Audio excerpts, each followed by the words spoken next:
Hola, buenas tardes.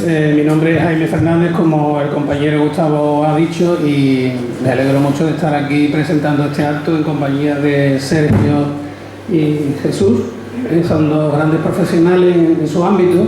Sergio es enólogo de Lustau, como ha dicho Gustavo, y aquí Jesús está encargado chef del restaurante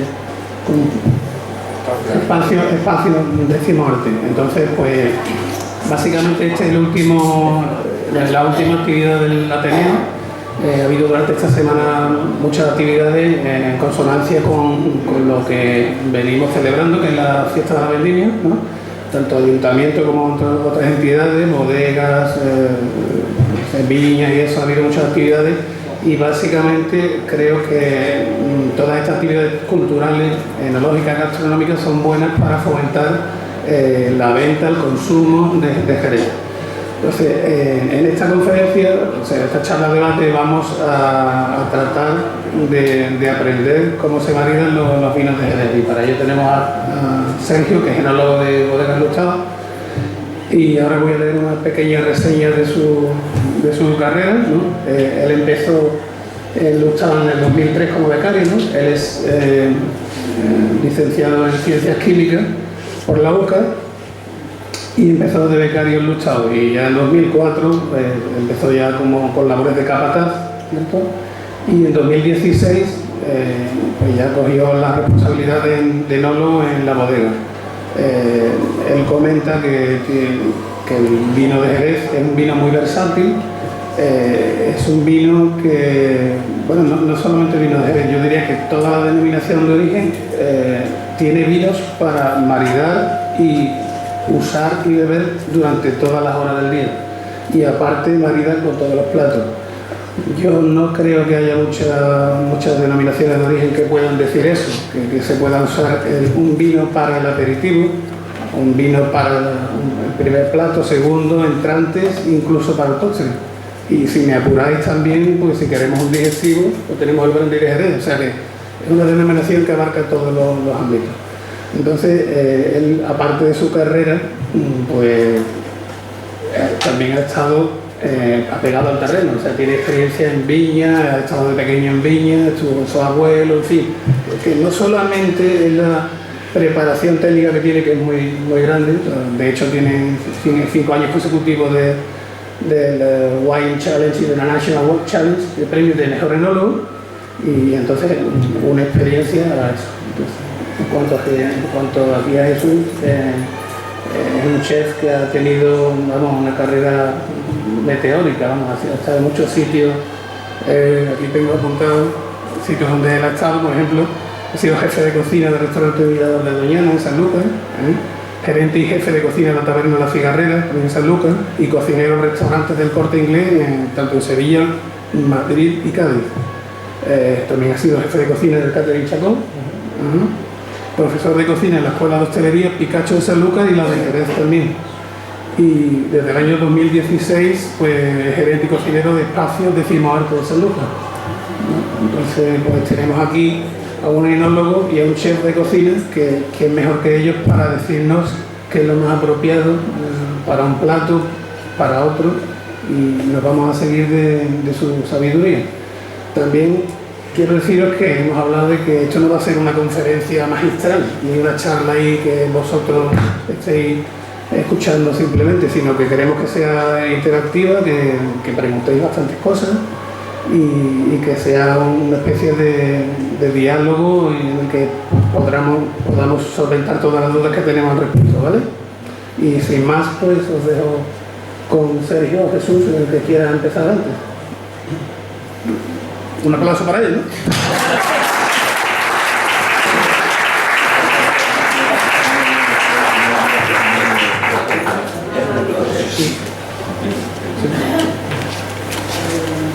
Nada, pues muchas gracias. Y nada, simplemente comentaros que espero que cuando terminemos hoy salgamos todos con una idea clara de que los vinos de Jerez son muy versátiles y hay un vino de Jerez para cada plato. Como bien decías antes, hemos estado hablando, la DO de Jerez tiene tanta versatilidad que una vez estuve en Japón en una haciendo una cena maridada también, y después de 12 platos, el gerente del restaurante me dijo que era la primera vez que con vinos de una misma DO, incluso de la misma bodega, había maridado todos los platos. Entonces, lo bonito y lo importante de esta denominación de origen es que se puede combinar, que eso entra ya en el juego cocinero de los chefs, que entra qué forma o qué vino marida mejor. Vale, ahora, es que no me lo quiero comer. Claro, a lo mejor. Pues, y eso, que lo que se trata de es poder jugar con los vinos de Jerez y encontrar respecto sobre qué plato, cuál va mejor. Ya puede hacer por que se complementen o precisamente porque se antagonizan. Ese es el juego y espero que hoy salgamos con esa idea clara. Bueno, ante todo, buenas noches a todos. Un placer estar aquí con vosotros. Agradecer a Gustavo de haberse acordado de mi persona para asistir a esta charla coloquio.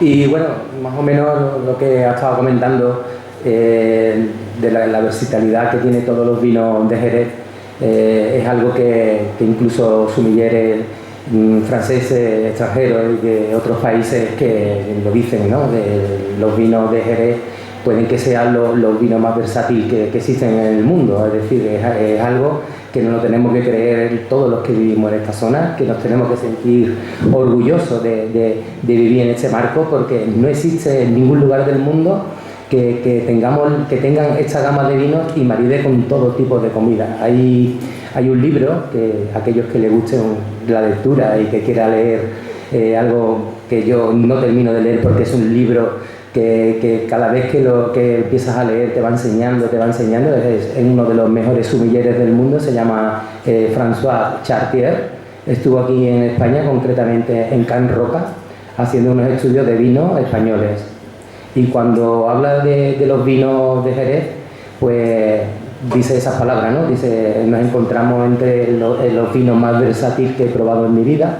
Y estamos hablando de un francés que en el mundo de Francia los vinos es algo tan importante para ellos y sin embargo pues hace ese nombramiento en este marco, en esta zona, y eso lo tenemos que tener en mente y que nunca lo olvidemos, que nos encontramos y somos unos privilegiados por vivir en esta zona y tener los vinos que tenemos. Tenemos que defenderlos, tenemos que llevarlos a todos los sitios y hacer como hacen muchas comunidades autónomas con sus vinos, decir que son los mejores y por supuesto que son los mejores, ¿no?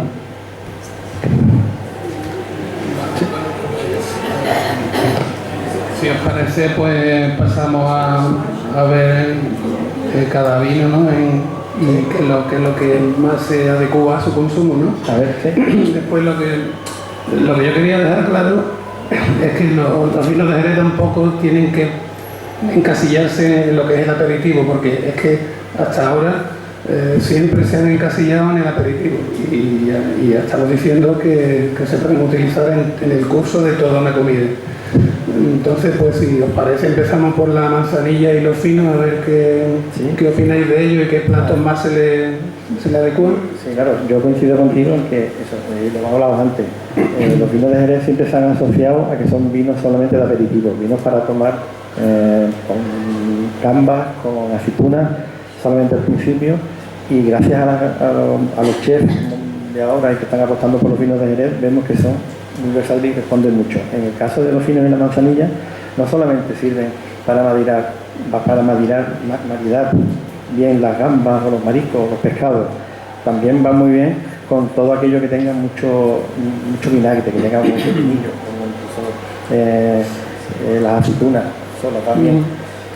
Es lo típico, pero que va muy bien. Incluso lo que va perfecto, o en mi opinión, va con el tartar de gambas, por ejemplo, que va buscando que maride bien con la salinidad que tiene. Y lo más importante es el juego de buscar. Nosotros en concreto tenemos vinos en las 3 ciudades con crianza biológica, y de los 3 vinos, en Sanlúcar con la manzanilla, en el fino de Jerez y el fino del Puerto, el tartar de gambas, que es lo que a mí personalmente más me gusta maridar con un fino, va mejor con el fino del Puerto que no con el fino de Jerez. Con los 3, con la manzanilla, con el fino y con el fino del Puerto y el fino de Jerez van bien, pero con el del Puerto especialmente, por la salinidad que tienen esos vinos, hace que destaquen y hace que resalten más ese tartar, y esto incluso se pueda disfrutar más de ese plato. Entonces, ¿tú crees que los finos de Jerez son un poquito más fuertes y tienen menos salinidad que los de Sanlúcar como para...? No es que sean más fuertes, es que son diferentes. Tienen otras características organolépticas un poquito más minerales, un poquito más, sí, podríamos decir más fuertes, más duros, tienen más acetaldehído. Y, vale. Sí, es que claro, intento mirar. ¿Qué es eso? Ahí va, para adelante. Eso, que los finos de Jerez, sí, quizás sean esos, más duros, más fuertes, tengan ese carácter más mineral. El fino del puerto es un poco más harino, un poco más, tiene esas notas un poco más de mar, más yodada, que por ejemplo en este caso concreto del tartar de gambas va mucho mejor. Las manzanillas, pues ese carácter floral que tienen, diferente a los finos, pues hacen que maride muy bien con ostras, por ejemplo. Bueno, entonces... Sí, entonces, por ejemplo, yo he ido a alguna cata en la que, del Consejo Regulador, o sea, en la que me han ofrecido degustar chocolates, por ejemplo, ¿vale? Chocolates, y me lo han ofrecido no solo con brandy o un cream sherry, un dulce, que es lo que nosotros a lo mejor imaginamos que es lo normal, ¿no?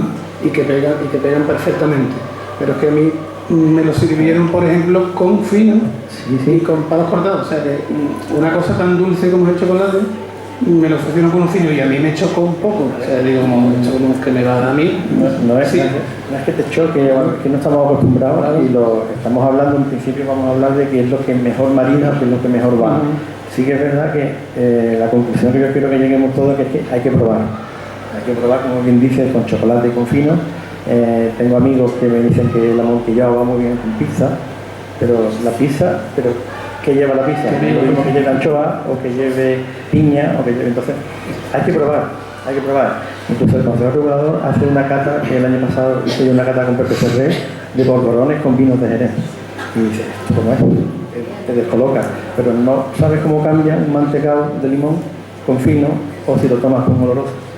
Entonces, después de la versatilidad de los vinos, lo que tenemos que hacer es no encasillarnos, sino lo que hemos estado hablando, lo que yo hablaba es algo, lo básico, lo típico, pero después hay que probar, después hay que ir jugando y buscando qué es lo que más te gusta a ti para validarlo con este plato. Sí, se puede. Claro, por favor, es que si tenéis alguna pregunta, porque se trata de un diálogo. Sí, yo tengo un micro, cuando alguien más quiera, yo se lo paso. No, yo que he vivido toda mi vida con el fino en mi casa, porque mi padre era un hombre de bodega, era norma en casa, además una cosa de los antiguos, ¿no? Que cuando se comía lo que era un puchero o una sopa, se le echa mucho de fino. Incluso siendo niños lo hacíamos, ¿eh? ¿Eso marida bien? ¿Es un invento de los antiguos o cómo va eso? A ver, ten en cuenta que el fino tiene un toque salino y al puchero le puede ir muy bien. Pero si lo hubieras probado con oloroso, quizás te gustaría más.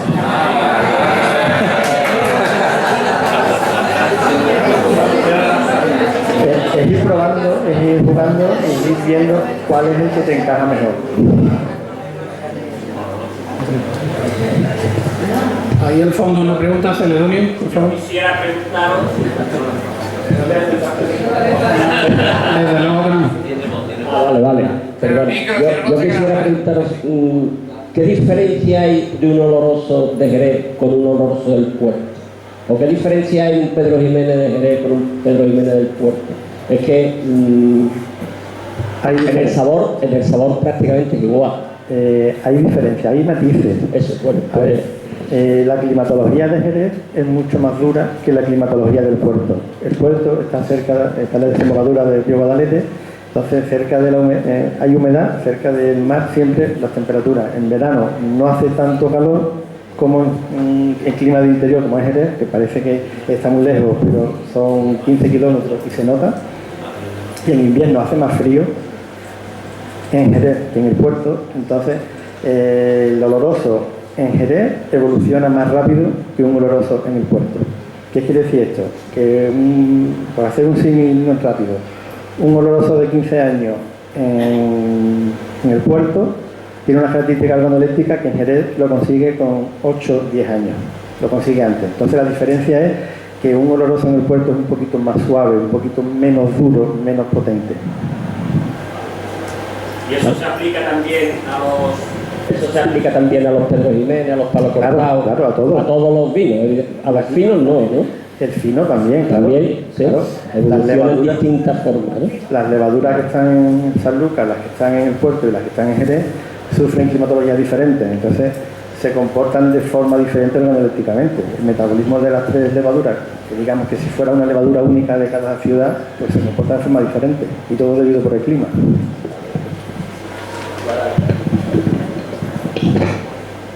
Bueno, yo tengo una pregunta para Jesús.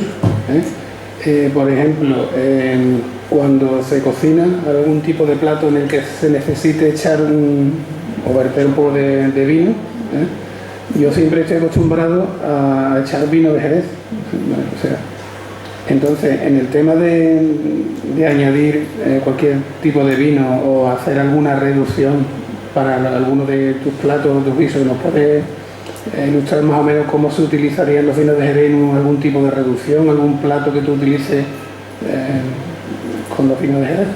¿Qué uso tienes, por ejemplo, en tu cocina en los vinos de Jerez? ¿Me puedes ilustrar con algún ejemplo? Bueno, utilizamos muchísimo los vinos de Jerez, es decir, en el momento, yo que cocino delante del público, yo lo que suelo hacer fue un show cooking, todo el mundo se sienta alrededor de una mesa y a mí me engloria y me encanta sacar una botella de vino de aquí de la zona. La suelo empeñar y la suelo utilizar. Está claro que cuando utilizamos, a lo mejor para hacer una salsa marinera, podemos utilizar manzanilla, o podemos utilizar fino, o podemos utilizar amontillado o oloroso. A lo mejor palo cortado no lo utilizo para hacer unas almejas o para hacer un guiso marinero. Y eso siempre hay que utilizarlo, es decir, hay que enseñarlo, siempre se utiliza para darle ese sabor o para darle todavía mucho más fuerza de potencia a unas almejas, a unas gambas, a unos langostinos o algún tipo de ese tipo de guisos marineros. Y luego, pues, en lo que son las reducciones, es cierto de que los olorosos los solemos reducir, los palos cortados también se suele reducir, y lo utilizamos más para platos complejos, para platos con salsa, para platos con carne, para los guisos de caza, para lo que son otro tipo, pero cuando relacionamos más el mar, no hacemos reducciones de vino normalmente, utilizamos el vino más directo en lo que es el guiso, esperamos que lo que es el vino se evapore y se vaya todo el alcohol, pero siempre se queda el sabor de ese producto, entonces eso es lo que intentamos.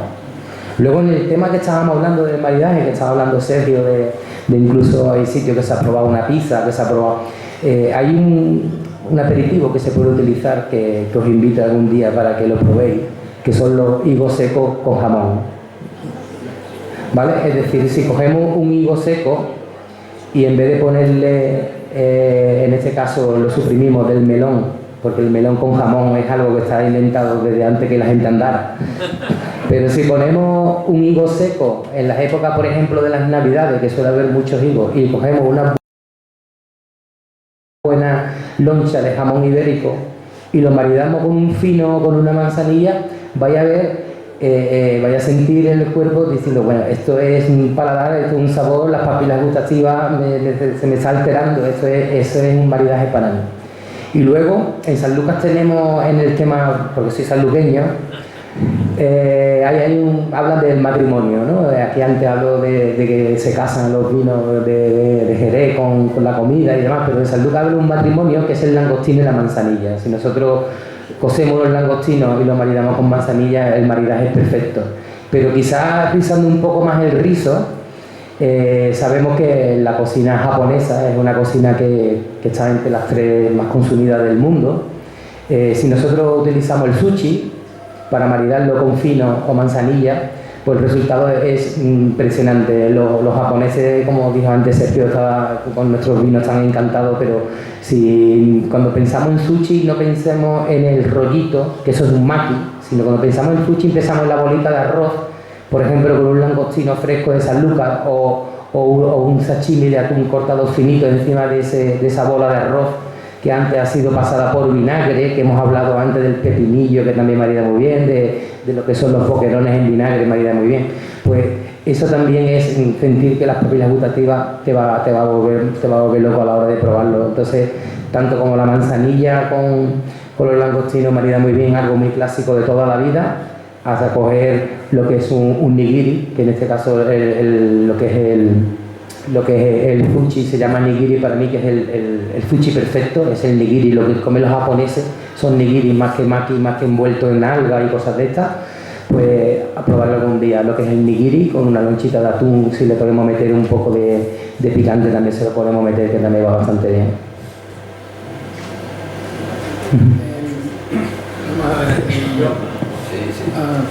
Otra pregunta, Celedonio, por favor. ¿Por qué maridarías tú un palo cortado? Bueno, va a llegar pronto el palo cortado aquí a esta mesa. Vamos, que vamos pasando la manzanilla, ahora vendrá el amontillado, iremos llegando poco a poco. Si quieres te lo digo ya porque que vamos a llegar prácticamente en un ratito, estamos en el palo cortado. Aunque no estemos bebiendo palo cortado, ya todo el mundo le apetezca un poco de palo cortado, pero vamos a esperar un ratito que seguro que llega el palo cortado.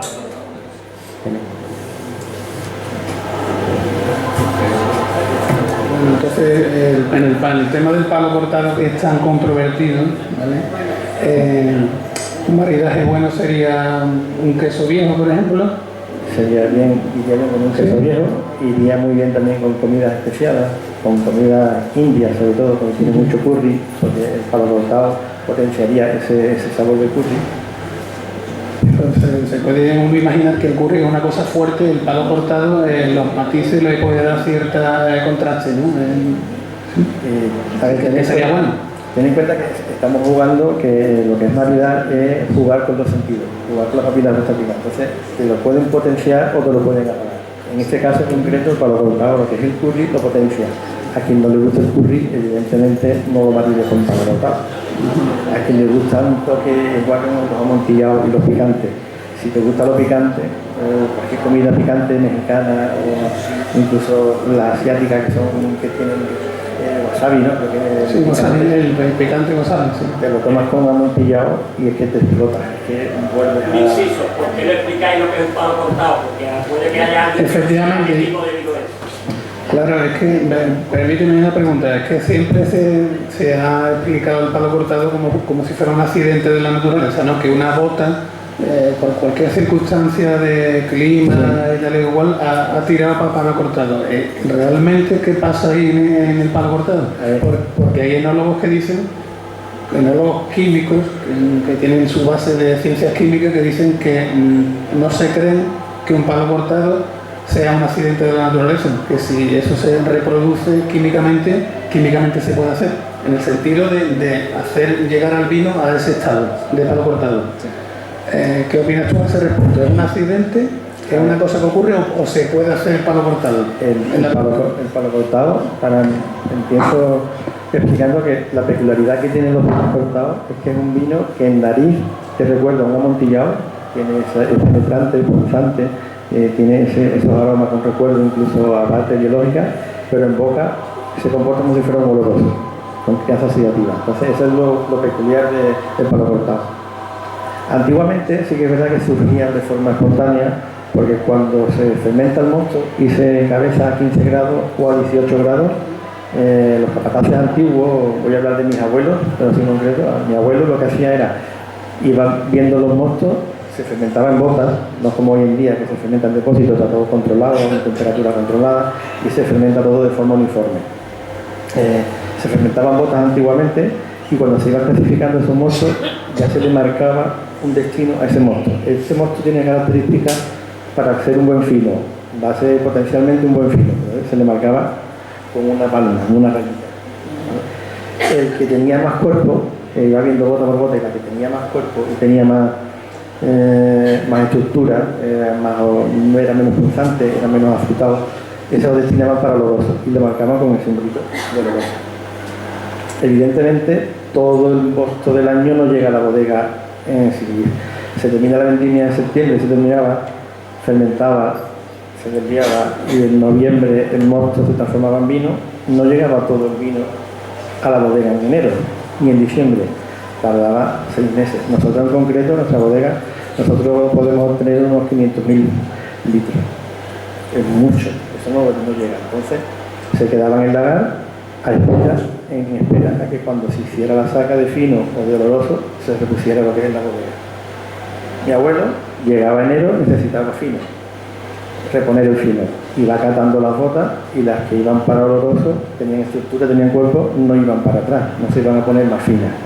Pero podía pasar que una que en un principio iba para fino, después de 4 o 5 meses, 6 meses, cuando va a llegar al lagar, ha ganado una estructura, ha ganado un cuerpo y ya no va a ser un buen fino o no va a tener potencialmente las características de un fino que quería mi abuelo para su bodega. Entonces, ¿qué hacía? Le cortaba el palo, que significaba añadirle alcohol, una jarra de alcohol, que son unos 12 litros, que subía la graduación alcohólica y se obtenía un palo cortado.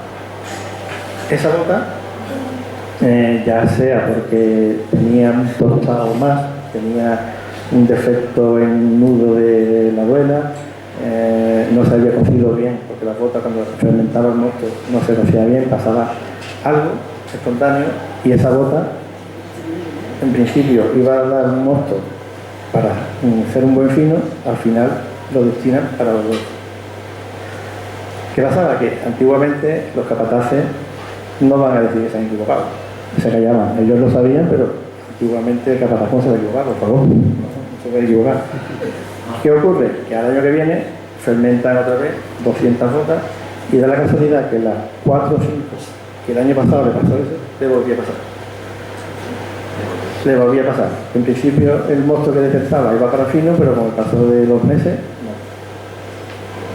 ¿Qué hacían? Pues eran muy listos, no decían nada y esas botas se llevaban a la bodega y ya sabían que por algo que tenía esa bota, el mosto que metiese ahí, en principio iba para fino, pero se iba a recircular y iba al final a obtener un buen oloroso.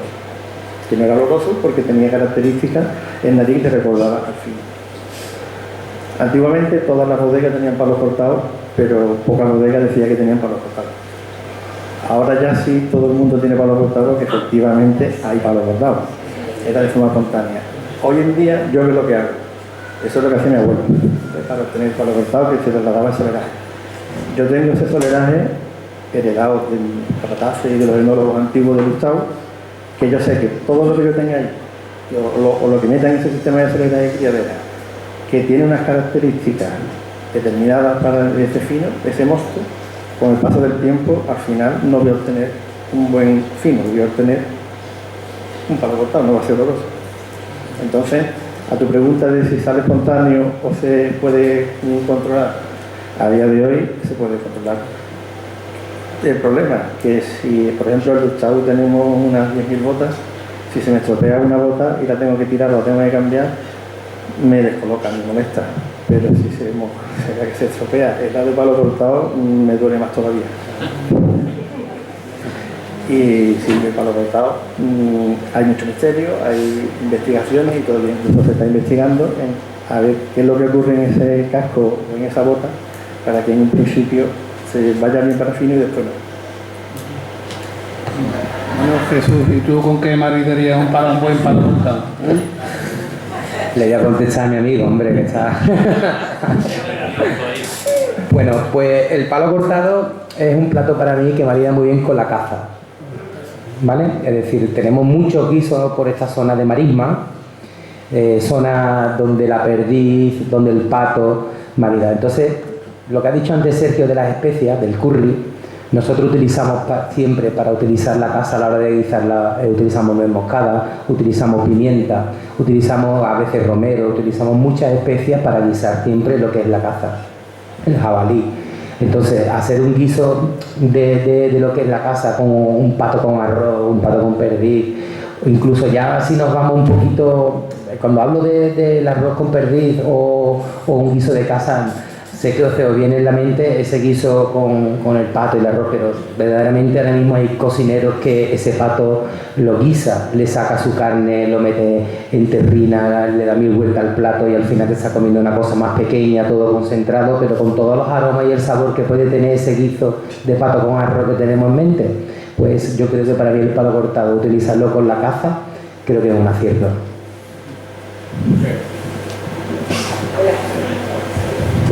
Mi nombre es Emilia y me he criado siempre en una casa de viña en Jerez y tenemos botas, o sea, familiares y para nosotros. Entonces, y nosotros los niños éramos pies de Cuba, o sea, los que empezábamos a pisar sin zapatos ni nada, y ver y traer. Decirte primero una cosa, que el vino nunca se echa a perder, no hay vino echado a perder porque se hace vinagre. O sea, eso que has dicho tú, el vino está hecho a perder, no sé qué, no. Siempre se aprovecha todo, porque eso es un trabajo y cuesta mucho dinero llegar a tener en todo. Y segundo, en mi casa el palo cortado es un fino que sigue teniendo madre, porque si no tiene madre ya no es un palo cortado.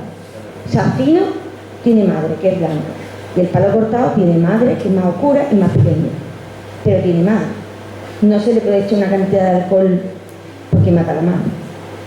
Eso es lo que en mi casa se considera palo cortado, que lo tenemos, ¿vale? La otra forma, otro... A ver, las características del palo cortado es lo que he comentado. Tiene en nariz, es un amontillado, tiene características homoeléctricas de amontillado, y en boca características dolorosas. En boca tiene más cuerpo, más estructura, más redondo, tiene más frutos secos, tiene más tostado. Y en nariz, como digo, es un amontillado. El hecho de conseguir el palo cortado, pues hay amontillados o olorosos, en este caso con 18 grados, que tienen velo de flor. Quizás sea también ese otro secreto. Yo te cuento que yo conozco y el que me han transmitido los capataces que teníamos, lo que me transmitía mi abuelo y lo que yo veo en la bodega. Si te da las características de nariz como amontillado y en boca como oloroso, sin duda es un palo cortado. Que te lo puede dar porque al principio el mosto va para el fino y te das cuenta de que no, y tiene solamente velo de flor durante como mucho un año, no más, y después pierde ese velo y se empieza a oxidar. Vale. Que en tu caso tiene un fino a más graduación, porque si se está perdiendo el velo o a menos, y al final se te oxida. No lo sé, de cómo llegues a obtener esas características aromalíticas, no sabría decir. Lo que ponen en los bares muchas veces no es palo cortado. No, ya llega a ser oloroso, mentira, eso te lo venden y te lo cobran como palo cortado, pero no es palo cortado. Bueno, es la moda. Yo quería haceros una pregunta también en línea con lo que estáis planteando. Bueno, os veo que sois dos personas hacéis innovación cada uno en vuestro terreno, que está muy relacionado evidentemente, y lo que es la cultura, bueno, lo que es la gastronomía y lo que son los vinos y las comidas y tal, ¿no? Esto está relacionado muchísimo evidentemente con el sentido del paladar, con el sentido del olfato, pero vosotros que innováis, ¿qué se podría decir de maridar comidas y vinos con el sentido del oído? Comemos lo mismo, nos sabe igual según el ruido ambiente, según escuchamos un tipo de música concreta. Ahora estábamos escuchando la camerata que he subido arriba porque se va a dar la puerta, ¿no? ¿Afecta al maridaje la música, los sonidos que tenemos, las conversaciones, tener la tele puesta a la hora de comer o estar en una conversación amena? ¿Eso tiene que ver con el maridaje o no? A ver, yo entiendo que sí, porque no es lo mismo que tú estés comiendo relajado, disfrutando, que estando escuchando cómo se pelean tus hijos en el patio de al lado, en la habitación de al lado. No disfrutas igual, o igual que si estás escuchando música rock o estás escuchando música clásica. Los sentidos se concentran o te desconcentran. Yo creo que por supuesto.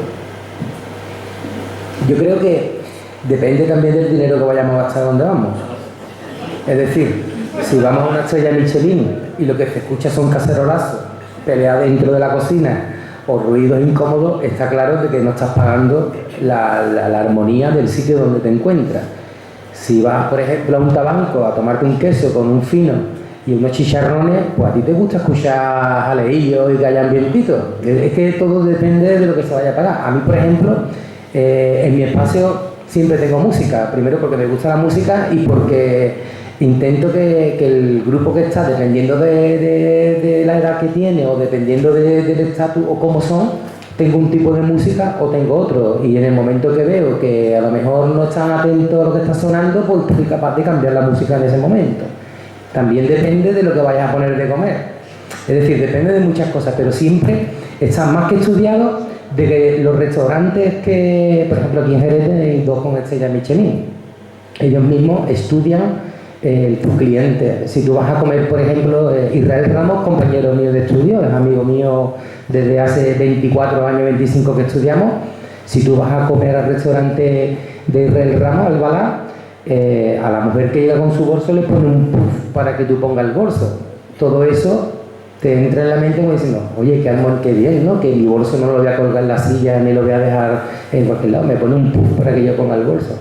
Y muchos restaurantes tiene gente trabajando para que cuando haga una reserva una persona, sabemos ya que todo el mundo tiene redes sociales, que todo el mundo te buscan la gente cuando va a un restaurante de 2 estrellas, 3 estrellas Michelin a comer, y suelen tener una persona que se dedica a buscar esa persona. Yo cuando van a comer en mi sitio alguien importante o alguien, hace poco hubo una persona muy importante comiendo y yo indagué en esa persona para saber si le molesta el amarillo o le gusta el rojo o si le gusta Nino Bravo o si le gusta Rafael.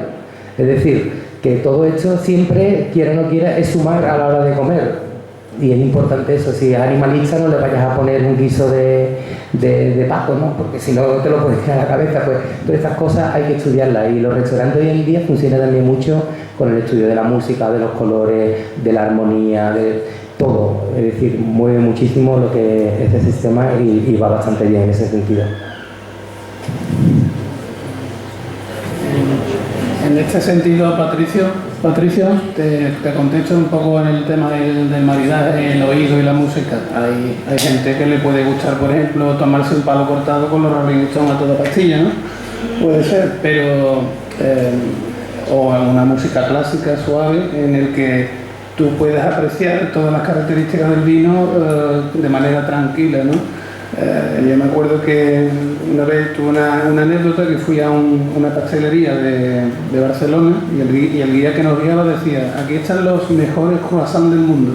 Cuando yo como un croissant de estos no quiero que nadie me moleste, quiero concentrarme en lo bueno que está. Y trasladado a los vinos, yo creo que un buen palo cortado, un amortillado de estos bols antiguos, si tú estás en el salón de tu casa con una musiquita clásica, y relajado con tu libro, y entonces creo que puedes apreciar mejor todas las características organolépticas de ese vino, o sea, y no bebértelo como decía Jesús, en un tabanco ahí con todo el jaleo, que también hay vinos para eso, o sea, pero un vino de esa categoría creo yo que habría que disfrutarlo de una manera más relajada y centrando todos los sentidos en lo que estás tomando, que además es caro. Porque un palo cortado o un bols hecho de Beriol con mucha solera y muchos años se lo llaman dinero. ¿No te parece? Sí, no, coincido contigo y con Jesús también. A ver, estás en un tabaco y el ruido que hay, tú te apetece el ruido, pero no te desconcentras. Tú estás a lo tuyo, estás con tus amigos, con tus familiares y estás disfrutando. Estás en casa y tampoco te molestas si escuchas. Si te gustan los Rolling, escucha los Rolling. Si te gusta AC/DC, escucha AC/DC. Depende de lo que te guste, pero no te desconcentras. Otra cosa es lo que comentábamos, que estás en un sitio y hay un ruido inadecuado, hay un ruido que te desconcentra. Entonces ahí no disfrutas tanto, ni del plato, ni de la compañía, ni del vino. Es que está claro, que puedes beber una copa de fino en un cerro con un trocito de queso al amanecer y disfrutarlo, que te puedes ir a la feria de Jerez y bailarte la sevillana y pegarle un sorbo entre la primera y la segunda y disfrutarlo también. Es decir, que hay una vertiente totalmente diferente, pero el tema está también en la persona que quiera disfrutar ese momento de ese vino. Voy a crear polémica un poco. Bueno, entonces tenemos claro que el palo cortado marida muy bien con las comidas muy especiadas, ¿no? La caza, como tú has dicho, Jesús.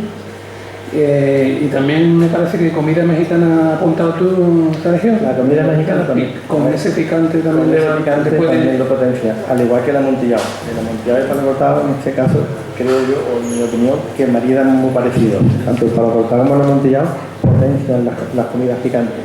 Quizás el palo cortado se enfatice un poco más lo que es el curry y ese tipo de especias más orientales, pero el picante, por ejemplo, de un mexicano va perfecto con palo cortado. Y un palo cortado y incluso con amontillado. Nunca lo hubiera imaginado, vamos, qué bien. A ver, tú vas a comer al restaurante mexicano y lo primero que te ponen es una cerveza.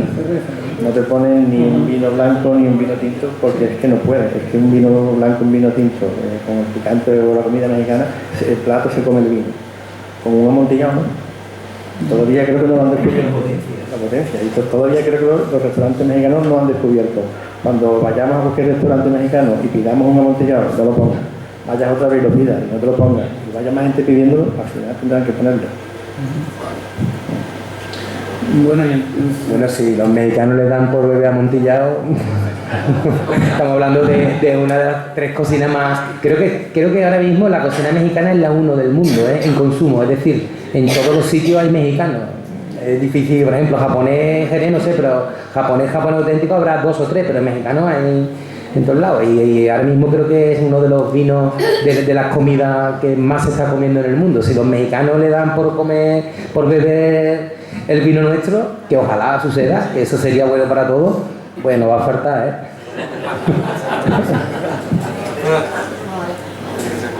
Entonces, si os parece, pasamos a otro tipo de vino, porque si englobamos palo cortado o amontillados, que son difíciles de distinguir para el que no sea profesional, ¿no?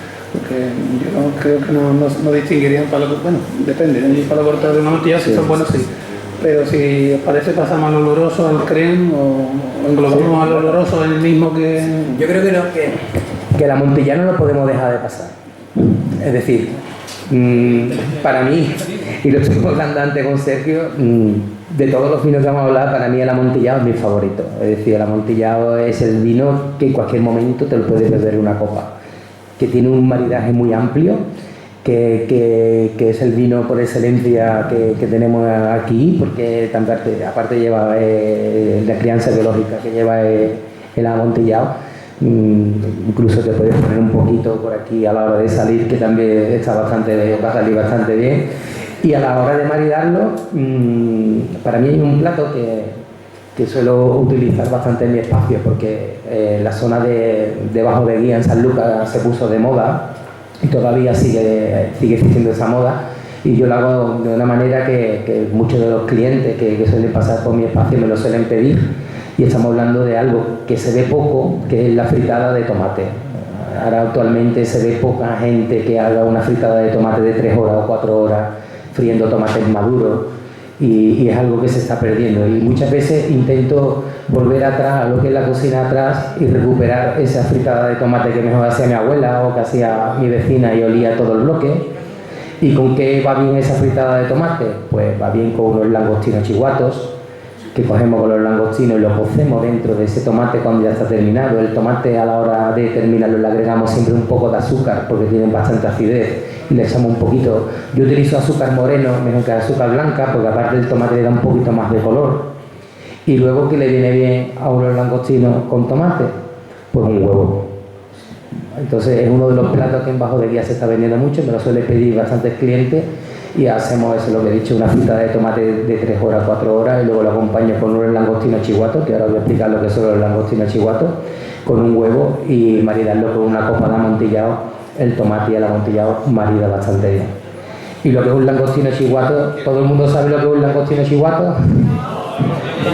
Hay algunos que hacen que sí y otros que no, pero yo voy a explicar lo que es el langostino chihuato. Bueno, mira, aparte de que el precio del langostino está prohibido, este verano ha llegado a lo que antes valía 25-30 euros hasta 60-70 euros. Esta semana estaba a 60 euros los langostinos medianos, y todo es por oferta y demanda. Estaba hablando antes con Sergio de que ha sido un verano para la hostelería un poco duro por los precios que hemos tenido. La sería a 28 euros, los langostinos a 60, las pastillitas, por ejemplo, a 34, 35 euros. Es decir, todo ha sido muy elevado, y la hostelería no se ha ganado el dinero que se suele ganar todos los veranos por los precios que hemos tenido. Y el langostino chihuato se puede decir que es el langostino de descarte. Es el langostino que tiene la piel blanda. Algunas veces habéis comido el langostino y dice, este langostino tiene la piel blanda. Pues eso se le llama en San Lucas chihuato.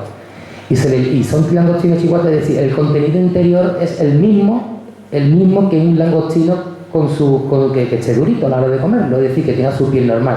Lo único que pasa es que todos los crustáceos, a medida que va creciendo, pues va mudando la piel. Entonces, para que hagáis una idea, cuando un langostino nace, en el Guadalquivir, que suele nacer la gran mayoría de todos los langostinos con denominación de origen sanlúcar o langostino de Sanlúcar, nacen en el Guadalquivir. ¿Qué pasa? Que a medida que va creciendo, va mudando esa piel, y cuando son recién nacidos, lo muda de 3 a 5 veces al día. Crecen muy rápido. A los 6 meses son langostinos adultos y viajan desde lo que es el río Guadalquivir al FAO 27, o a lo que termina, o que es la zona de captura de la pesca de los langostinos. A los 6 meses son adultos, y a medida que va creciendo es que no cabe en el pijama y tiene que mudar. Es una metamorfosis que realiza ese langostino durante 10-15 minutos. Se suele meter un poquito en la zona fangosa y se suele quedar ahí quieto hasta que suelta esa capita. Si fijáis, por ejemplo, la serpiente también muda la piel porque va creciendo, pero eso sucede con las gambas, sucede con todo lo que son los crustáceos, las langostas, los bogavantes. Todos los animales crustáceos mudan la piel a medida que va creciendo. Entonces los langostinos esos son capturados en el momento que está mudando la piel.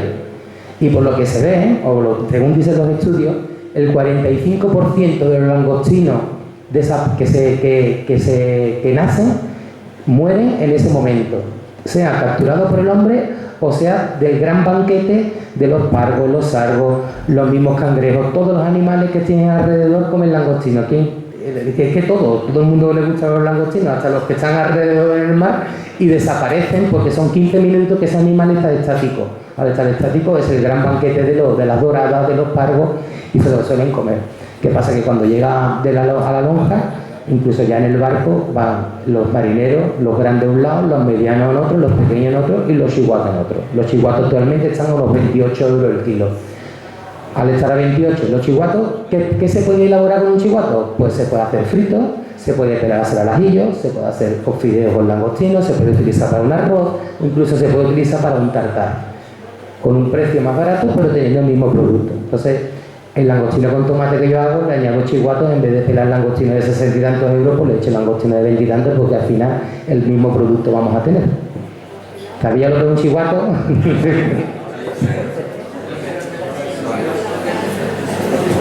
Y en referencia al amontillado, yo coincido con él que el amontillado son para mí vinos únicos, vinos muy elegantes, y aunan lo mejor de la crianza biológica con lo mejor de la crianza oxidativa, porque no dejan de ser vinos que han sido vinos dos veces. Empezó siendo un fino, perdió su velo de flor y empezó a oxidarse. Después de una larga crianza, pues son vinos muy especiales, para mí muy elegantes, porque son vinos, ya digo, que aunan lo mejor de la crianza biológica y lo mejor de la oxidativa. A nosotros los enólogos nos dan mucha versatilidad los amontillados, porque podemos tener amontillados con 50% de crianza biológica, 50% oxidativa, mucha biológica, poca oxidativa, o mucha oxidativa y poco biológica. Hay una infinidad de amontillados. Y son vinos para mí únicos. ¿Cuál prefieres? ¿La biológica 100%? Yo prefiero, no, 100% biológica, no, 100% biológica sería un buen fino. Yo prefiero un fino que tenga un 33% de biológica y un poco más de oxidativa. Pregunta, ¿y eso en qué bodega, marca o tipo de vino se identifica? Porque en una botella todo eso y no... Nuestro amontillado Cuadrilla, por ejemplo, tiene unos 4 años de crianza biológica y unos 8 de crianza oxidativa. Apuntarlo. ¿Cuál es? No lo he enterado bien. El amontillado Cuadrilla del Estado tiene unos años de crianza biológica y luego unos 8 años de crianza oxidativa. Y en mi caso es mi vino favorito. Es un vino que aúna buenas características de crianza biológica y buenas características de crianza oxidativa, y hace un vino que sea muy elegante y marida muy bien. Lo acabo de comentar. Bien, ¿y qué os parece el tema del oloroso, que es uno también de los vinos evidentemente jerezanos, ¿no? Junto con el palo cortado y el amontillado, son la triada de jerezanos, ¿no? ¿Con qué maridaríais vosotros el oloroso? Los olorosos, a ver, al contrario que con los amontillados palos cortados, en vez de potenciar la comida picante, si tienen mucha glicerina, porque la glicerina es un componente que se come las levaduras. Al no tener levadura, porque es un oloroso tenido que es oxidativa desde el primer momento, esa glicerina que tiene el mosto en principio, por concentración, se va aumentando. Por evaporar el agua se va concentrando y tenemos una glicerina. Y la glicerina es un componente que invoca la sensación dulce. Hay olorosos que parecen, en nuestro oloroso emperatriz, por ejemplo, parece que es un poco dulce, que está un poquito abocado, pero tiene menos de 5 gramos pulitos de azúcar. Y hace el efecto contrario del amontillado. Entonces, para la comida picante, si no te gusta mucho el picante, pero quieres tomarte un vino de Jerez, pues utiliza un oloroso que te lo va a suavizar. Va muy bien con comidas gelatinosas, no sé, con el rabo de toro, por ejemplo. Esta gelatina, esta glicerina te va a limpiar el paladar y te va a preparar para poder, cuando vuelvas a comer este rabo de toro, el segundo bocado que le des te va a resultar como si fuese el primero, no te va a ser tan empalagoso. Muy bien. A mí, por ejemplo, el tema del oloroso es un vino que va muy bien, por ejemplo, con un chorizo ibérico, con una morcilla. Pero si nosotros cogemos ese chorizo, esa morcilla o a lo mejor tocino ibérico y lo metemos en una olla y le añadimos garbanzo, y le añadimos judía y le añadimos algo de verdura, hacemos una berza.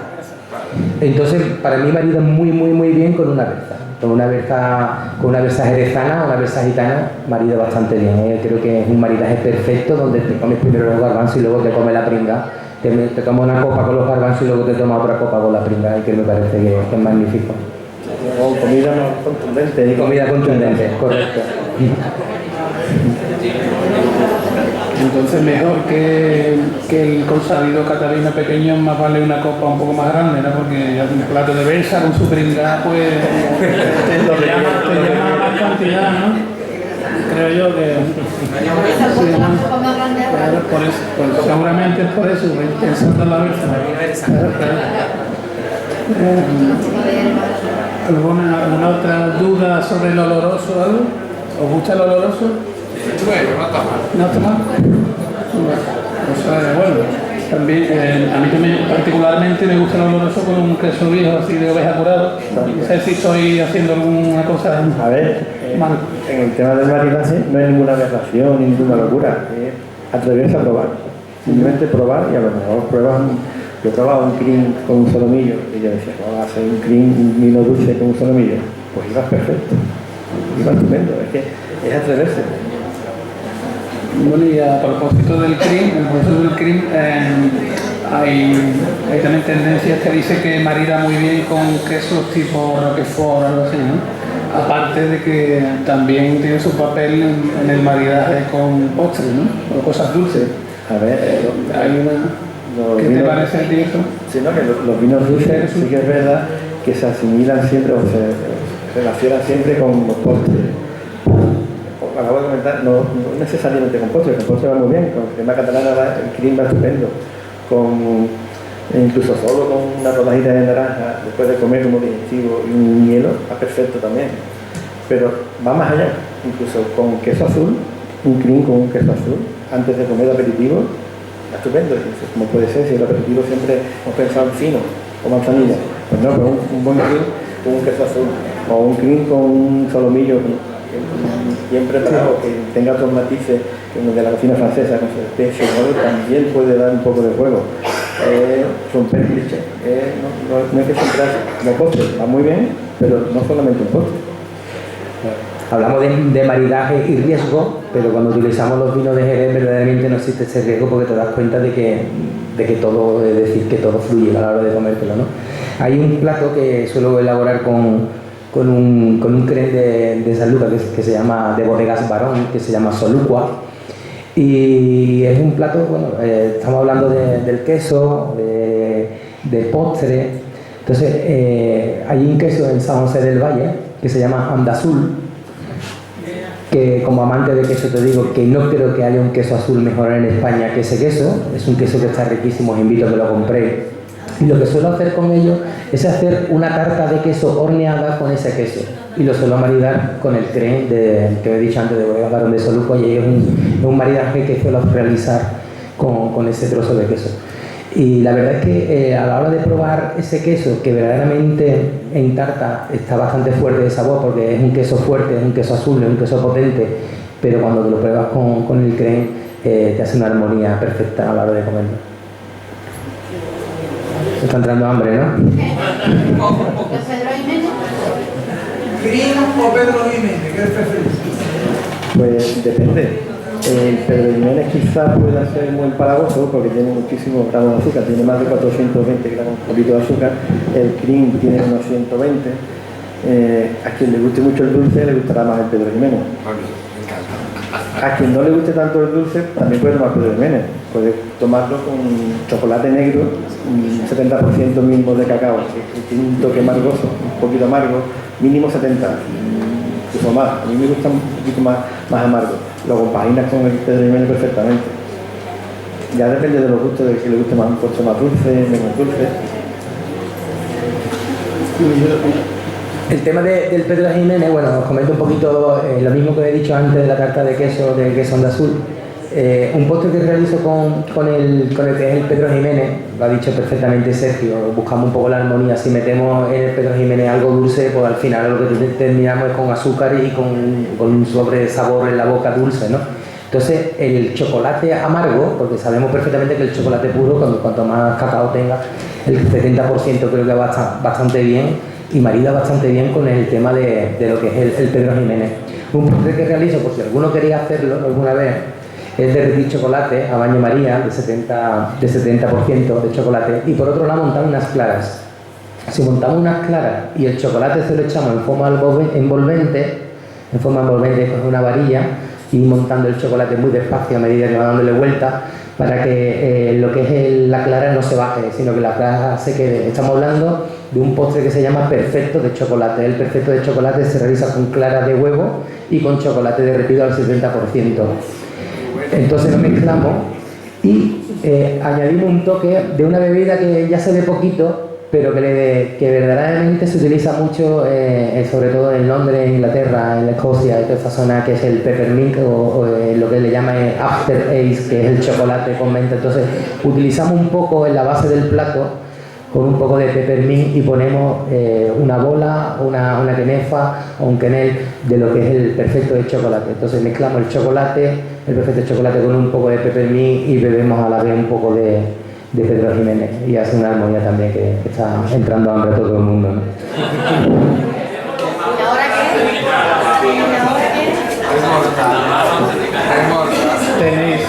¿Tenéis alguna duda más de vino, Pablo? Queremos ir al restaurante.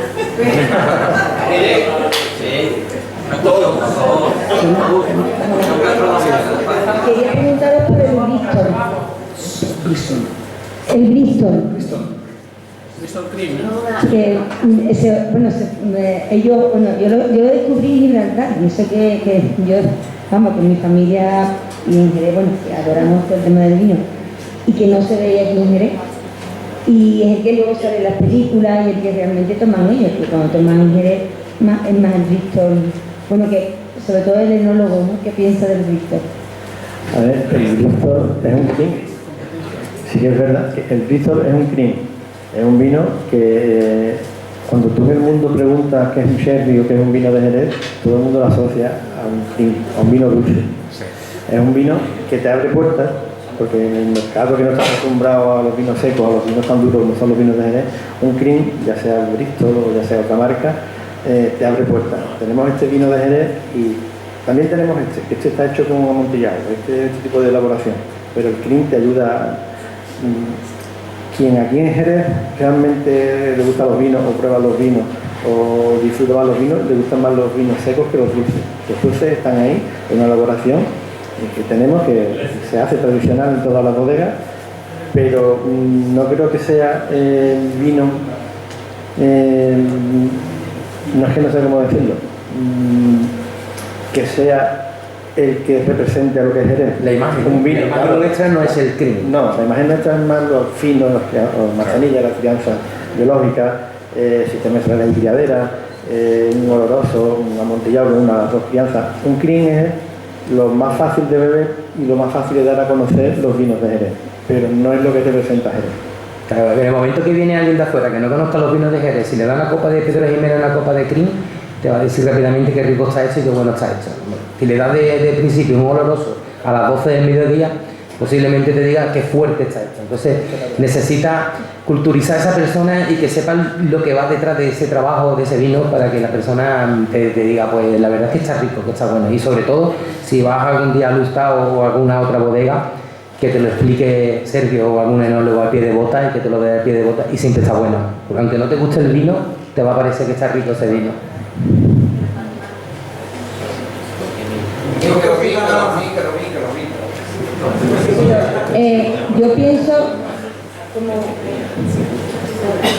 Yo pienso como una oportunidad económica de salida, y eso para introducir personas que no conocen el tema, como eso, pero es que el Bristol no es exactamente un crea, no es tan dulce como un crea, yo no lo categorizo como un crea, y además un vino más de vaso largo, incluso con naranja por la noche, para otro tipo de bebida, o sea, sin comida. Por lo que es mejor que cualquier otra bebida de estas que te venden de la noche.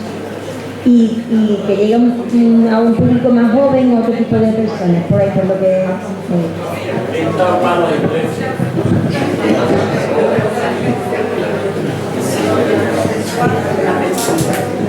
Dos cositas nada más. Primero, ¿por qué siempre que hablamos de los vinos de Jerez odiamos los vinagres? ¿Por qué no hablamos nunca de ellos?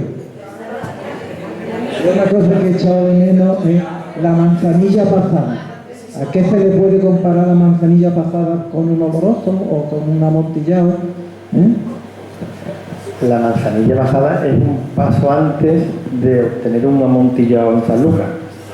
Es cuando la manzanilla lleva mucha fianza, lleva mucho un exceso de crianza, las levaduras están comiendo muchos nutrientes y empiezan a sufrir ese déficit de nutrientes y empiezan a desaparecer ese velo de flor, esas levaduras, y empiezan a oxidarse un poco. No llega a oxidarse del todo, porque no sería sería un amontillado, pero es el paso previo a obtener un amontillado. Y son vinos que son más untuosos también, son mucho más potentes. Y del tema de vinagre, pues no hemos hablado nada de vinagre porque estamos hablando de lo que son vinos. Sí se bebe, en verdad sí se bebe, porque dentro de lo que es la gastronomía nuestra, de la gastronomía gaditana, existen los aliños. Los aliños, incluso el salmorejo, el gazpacho, utilizamos vinagre, y cuanto más bueno sea el vinagre, mejor. Sobre todo si nos comemos un picadillo con caballa, o si nos comemos un pulpo aliñado, o nos comemos unos pimientos asados, siempre utilizamos vinagre de esta zona, y que sea vinagre envejecido. Es cierto de que muchas bodegas están ahora haciendo vinagres con sabores diferentes, es decir, vinagre con moscatel, con vinagre, que también es algo que está descubriéndose poco a poco, pero cada cosa lleva su tiempo, y ahora mismo no sé cuántos litros de vinagre, pero hay muchísimas empresas que están vendiendo muchísimo vinagre porque se utiliza. No se olvide de que el adobo se realiza con vinagre, y cuánto adobo se está comiendo en esta zona, que viene todo el mundo a comer adobo, ¿no? Entonces creo que el vinagre también se utiliza. No hemos hablado de él porque no está dentro de los vinos. Una preguntita por encima, si no os importa o si lo veis, profe. El tema de la temperatura de los vinos, porque el otro día escuché una cosa muy curiosa de alguien que dice que la manzanilla o el fino, también estamos acostumbrados a verlos muy fríos, pero que son vinos muy agradecidos cuando pierden la temperatura. Y quería vuestra opinión respecto a estos vinos. A ver, mi opinión, los vinos, la manzanilla, los finos, se deben de tomar fríos, fresco, una temperatura normal. Lo que ya no veo tan normal es excesivamente frío, porque si un vino que es muy aromático, con la manzanilla, con amontillado, oloroso, si lo sirve excesivamente frío, que incluso se sirven con escarcha, está muy apagado, es que le pierde, es que te lo puedes tomar, te refresca, tienes mucha calor, te vas a refrescar, pero no vas a disfrutar organolípticamente de ese vino. Un amontillado. Perfectamente a 10-12 grados, está fresco y una temperatura óptima. ¿El fino en rama qué es lo que es? Un fino en rama es un fino recién sacado, un fino en rama es recién sacado de la bota y embotellado, sin ningún tipo de tratamiento, ni filtración, ni estabilización, ni nada. Es lo más parecido a lo que está en la bota. Buenas noches. Lo primero, muchas gracias por la charla. Ahora que estamos llegando al final de la comida, creo que pega esta pregunta, y sobre todo por lo que también ha comentado Sergio, de la temperatura, ¿no? El efecto de la temperatura. Yo entiendo que los vinos de Jerez, al ser generoso, tienen un contenido alcohólico el que tiene, porque se remontan, se incluye más alcohol del que naturalmente por fermentación tiene. Pero en un mundo en el que cada vez los vinos tienen menos alcohol por marketing, en el que incluso hay vinos sin alcohol, ¿hay algún tipo de estudio, de manera, desde el punto de vista tanto de la restauración como del químico y de la bodega, de reducir ese contenido alcohólico, ya sea en modo de cóctel o ya sea en modo de químico, no lo sé, en el que no pierda su esencia y no pierda su sabor, pero se reduzca el contenido alcohólico y puedas tomarte una copa con el aperitivo, otra con la comida, otra con el postre, otra o dos más después? A ver, hay estudios que se están haciendo actualmente de vinos con baja graduación, vinos de Jerez con baja graduación. Hay que ver qué resultados dan. Sí que es verdad que un vino de Jerez no es para tomarte una botella tú solo. Solamente te tomas una copita o dos copitas comiendo, no tienes por qué tomártela entera. O comer, si estás en un grupo de amigos o estás en buena compañía, 2 o 3 personas sí te puedes tomar. Si estamos tendiendo a tener botellas de 75, como había antes, a botellas de 50. Un formato de 50, si te puedes tomar 2 o 3 copas con varios amigos.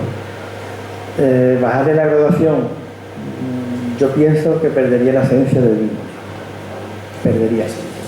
Sobre el tema que ha preguntado el chico, que me parece que ha hecho una pregunta súper interesante, el tema del alcohol, y sobre todo el tema de cócteles, ¿vale? Es algo que aquí cuesta. Es decir, no entiendo muchas veces por qué, pero los cócteles no están funcionando como debería de funcionar. Es decir, nosotros nos vamos fuera de esta zona, hay muchísimas coctelerías, hay muchísimos barman que realizan cócteles, y si te vayas en la zona de Estados Unidos, México, la coctelería se lleva. Aquí, sin embargo, hay muchísimos camareros, barman o cocteleros que utilizan mucho los vinos de Jerez para hacer coctelería. Ha habido cursos organizados por lo que es el Consejo Regulador, incluso no sé si aquí en Jerez existe, pero en San Lucas hay por lo menos 10 o 12 cocteleros que se dedican a hacerlo el Negroni, a hacerlo el Dimeri, a hacer todo, utilizar todo lo que son los cócteles de toda la vida con vino de Jerez. Sin embargo, nosotros no tenemos esa tradición de llegar, por ejemplo, a las 12 del mediodía a la 1 tomando un cóctel o terminar de comer tomando un cóctel. Quizás sea tradición, y es algo que también ayudaría a los vinos a venderse mucho más, porque el cóctel es algo que aquí todavía no se estila muchísimo. Aquí se termina de comer y que se vende un café y un gin tonic, ¿sabes? No son de decir, me tomo un cóctel y sigo con mis vinos de Jerez, ¿no? En el tema de la coctelería sí que es verdad que nosotros estamos teniendo mucha demanda, mucha salida de productos. Por ejemplo, el Cream, nuestro Cream India, tiene mucha salida en coctelería. ¿Por qué? Porque los cocteleros, cuando tienen que añadir sabor a chocolate, aromas a levadura, a madera, ahumados, utilizan whisky, utilizan vodka, utilizan que tienen una alta graduación y tienen que echar bastante. Cuando utilizan un Cream, echando un poquito, tienen todos esos sabores, esos matices, y le baja la graduación, porque nuestro Cream estaba integrado. Entonces, en este caso, la coctelería está ayudando mucho. Sí que es verdad que en un cóctel no tiene suficiente volumen, no es ahora mismo un volumen de negocio, pero es una salida, y los vinos de Jerez tienen mucha salida en coctelería. Vale, evidentemente el tema de los vinos de Jerez da para mucho, ¿no? Pero tenemos un tiempo limitado, entonces pues ya ahora, como colofón de la charla de debate, les vamos a obsequiar a Jesús y a Sergio con los catavinos que tenemos aquí, y en conmemoración de esta charla tan buena que habéis dado. Vuestros conocimientos son muy impresionantes y nos hemos quedado con ganas de saber más, pero nos tenemos que circunscribir al tiempo. Entonces, pues, tengo este diploma que le voy a dar a Sergio, para que vean tu arbolito. Muchas gracias. Y aquí otro para Jesús. Para conmemorar esta. Y aquí tenéis vuestros catavinos. muchas gracias por haber venido a dar esta charla tan interesante, porque como habéis visto, vamos, todo el mundo ha sido muy interactivo, muy interesante, preguntas muy buenas. Yo lo que espero es que, como dije al principio, que salgáis todos con ganas de probar, con no os quedéis encasillados que el fino es para esto, el clean es para esto, sino que probéis y os deis cuenta de que hay un plato para cada vino de Jerez o hay un vino de Jerez para cada plato. La última, perdona. Hablar un pelín del vermú del Gustavo, que me encanta.